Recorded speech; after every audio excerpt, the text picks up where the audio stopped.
Hello all, இன்னைக்கு நம்ம ஒரு ஸ்நாக் ரெசிபி செய்ய போகிறோம். அதுவும் சிக்கனை வச்சு ரொம்ப ரொம்ப ரொம்ப சாஃப்டாகவும் கிறிஸ்பியாகவும் இருக்கும்.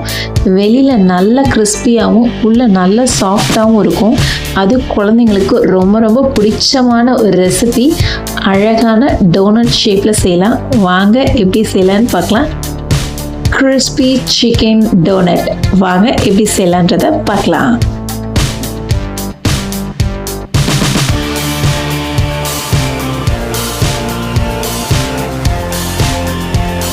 நம்ம போன்லெஸ் சிக்கன் எடுத்துக்கலாம். போன்லெஸ் சிக்கன் எடுத்துகிட்டு ஒரு அடுப்பில் கடாயை வச்சுட்டு அதில் சிக்கனை போட்டுக்கலாம். சிக்கனை போட்டுட்டு அதில் கொஞ்சமாக தண்ணி ஊற்றிட்டு அதை நல்லா வேக வச்சு எடுத்துக்கலாம்.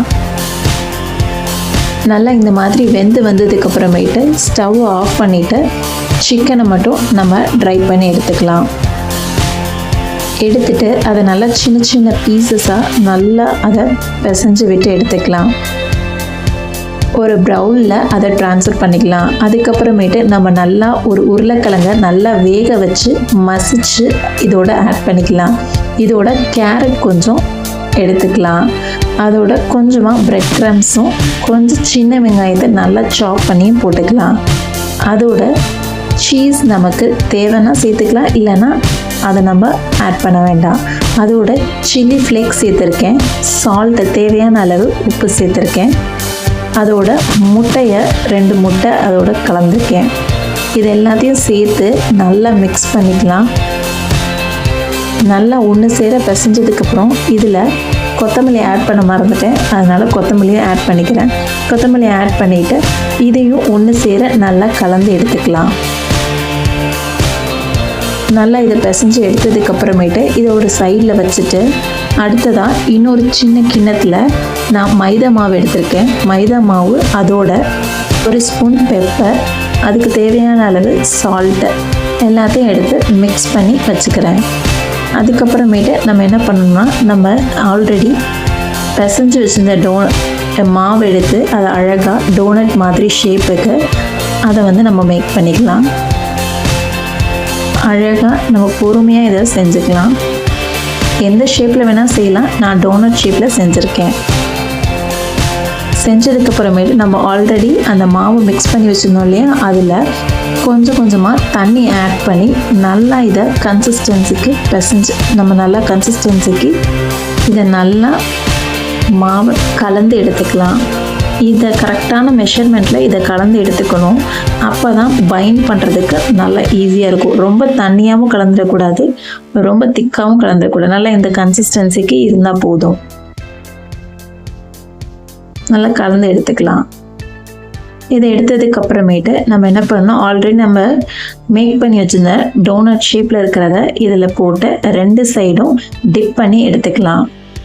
நல்லா டிப் பண்ணி எடுத்ததுக்கப்புறமேட்டு நம்ம இன்னொரு தட்டில் நம்ம பிரெட் க்ரம்ஸை கொஞ்சமாக அதில் போட்டு வச்சுக்கலாம்.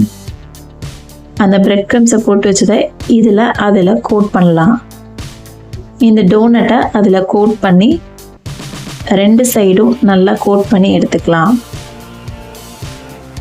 ஃபஸ்ட்டு நீங்கள் ஸ்பூனில் நல்லா பண்ணிக்கோங்க 2 சைடும். அதுக்கப்புறமேட்டு நீங்கள் கை வச்சுக்கோங்க. இல்லைன்னா ரொம்ப ஆயில் தண்ணி பட்டுச்சுன்னா ரொம்ப அப்படியே கொலன்னு ஆன மாதிரி ஆகும். அதனால் ஃபஸ்ட்டு ஸ்பூனில் நீங்கள் இதை யூஸ் பண்ணிக்கோங்க. அதுக்கப்புறமேட்டு கை யூஸ் பண்ணிக்கோங்க.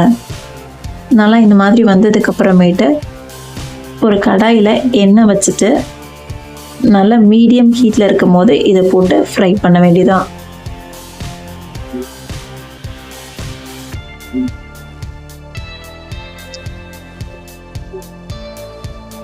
நல்ல பேன் ரொம்ப ஹீட்டாகவும் இருக்கக்கூடாது, ஹீட் இல்லாமல் இருக்கக்கூடாது.